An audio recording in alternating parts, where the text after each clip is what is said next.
Alam po niyo, nakakatuwa rin sa isang banda kahit na alam naman nating malungkot ang epekto at masamang epekto ng graft in corruption na nangyari sa flood control sa ating bansa at iba pang korupsyon na ngayon ay pinag-uusapan sa buong mundo.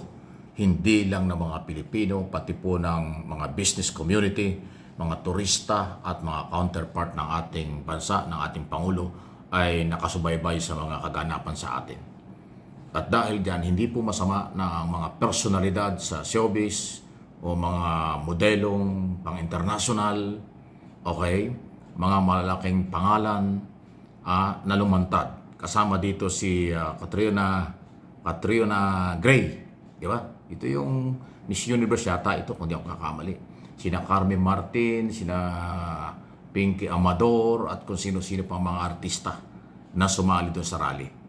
Kung imagunita, noong September 21, ang mga sumama doon, sina Vice Ganda at iba pang mga artista, marami rin. Itong trillion peso march, pangalawang rally ng maraming sektor sa ating bansa na galit at ayaw sa korupsyon, ay iba namang mga artista. Pakinggan natin po itong kanyang talumpati. Medyo bago ito. Hindi ito nakikita natin sa ganito mga public rally o ganitong events Pero sumali at nagsalita pa. Ito yan, Ito po, sumisigaw pa sa lakas. Ito yan, Today we stand here as Filipinos who are tired. Tired of watching as corruption steals food from our tables, steals medicine from our hospitals, classrooms from our children, and safety from our communities. We have watched as families are flooded again and again with the public funds that were meant to protect them are pocketed. Billions of pesos disappear without accountability, without justice, without answers. But what scares me the most is this. Many are starting to forget why we are angry. People have gone silent, not because they do not care, but because they have lost the belief that change will ever come. And while our nation grows exhausted. Parte lang po yan ng talumpati nga nitong si Catriona Gray, na isa sa mga personalidad sa showbiz na rin, modelo, Alam naman natin na pang-international ang dating yan, pero tumayo sa stage ng rally dahil sa korupsyon. Pero huwag tayong masyadong mawala ng pag-asa. Ginagawa naman lahat ng gobyerno na imbestigahan at panagutin. Kasi alam po ninyo, para po sa inyong kaalaman, ang rule of law, pagpapairal ng batas, hindi po ganun kadali. Pero yun ang kailangan. Yun ang tamang proseso. Para ang karapatang pantao, karapatan ng bawat isa, hindi malabag. Pag sinabing rule of law, malalim ang investigasyon. Pag may ebidensya, kakasuhan. Pag may ebidensya dahil sa korte, may kaso at may warrant of arrest. Lilitisin, trial. Yun po yun. Nasanay lang siguro ang iba na shortcut ang ginawa. Katulad ng nakaraang gobyerno, puro shortcut. Kakunti ang dinala sa husgado. Si Dilima lang, ang kaso lang Dilima dinala sa husgado dahil walang ebidensya, na-dismiss pa. So noon, hindi masyadong napapag-usapan ang rule of law. Wala actually. Puro tukhang, puro double barrel.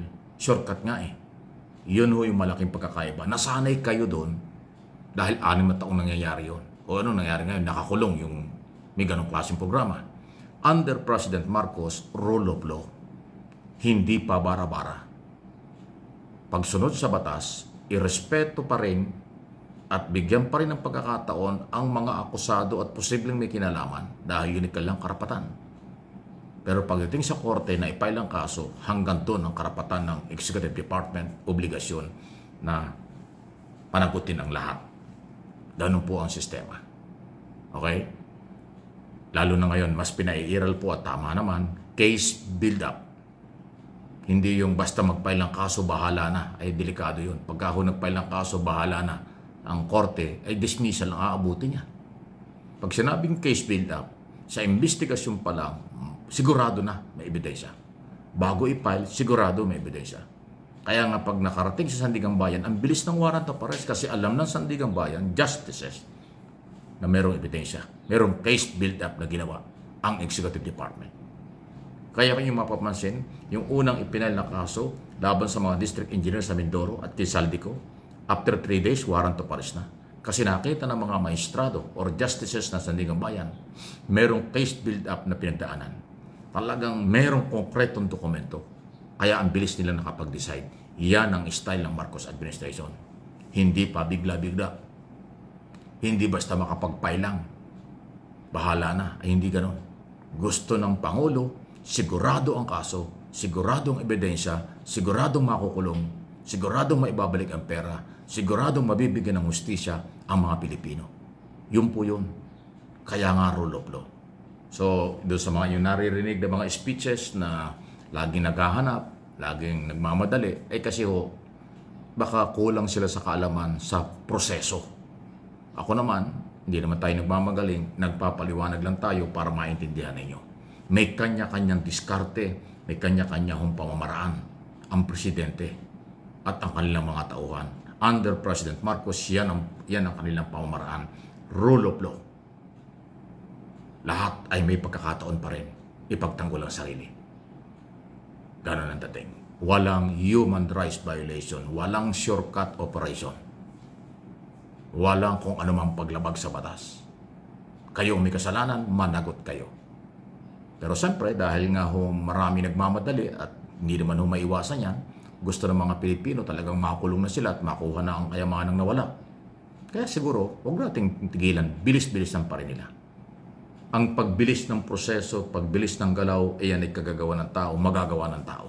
So Mr. President, at sa mga kinakulan sa gobyerno, huwag kayong mapipikon, huwag kayong magagalit sa taong bayan ng mga nagsasalita kahit na sinong personalidad. Ang dating para nagmamadali kasi hindi natin sila masisi. Biktima sila. Nakakahiya tayo. Isipin mo, pupunta tayo sa abroad. Pag nalaman tayong Pilipino, ay kurap yung gobyerno ng Pilipinas. Kurap yung mga Pilipino. Diba? Kahit wala tayong kinalaman, tayo yung biktima, ang tingin sa atin, kurap tayo lahat. Ang tingin sa atin, walang kwentang gobyerno. Ang tingin sa atin talagang mahirap na bansa. Ganong kasama ang imahe. Kaya itong mga artistang ito at mga personal na ito, modelo sa international, sumasali kasi alam na alam nila yan. Kita nila, nararamdaman nila. Marami silang kaibigan sa international na ganyan ang tingin sa ating mga Pilipino. Kaya pag ang mga ito ay nagsalita na talagang may diin, may galit at kung ano pa, hindi mo sila masisisi. Kaya again, sana sa mga kinaukulan sa gobyerno, especially sa Office of the President, baka naman pwedeng bilis-bilisan pa rin nyo. Alam ko namang hindi kayo natutulog. Hindi nyo tinutulugan ng kaso. Bilis-bilisan pa para matuwa, para makarecover tayo. Kasi patapos na ang taon. Yung sinasabi nyong walang Merry Christmas ang mga involved sa korupsyon, magbibilang na tayo ng araw, Pasko na. Kasi ngayon ay December na. Pakibilis lang po. Ang kalaban, iilan, pero ang complainant at biktima, milyon-milyong Pilipino.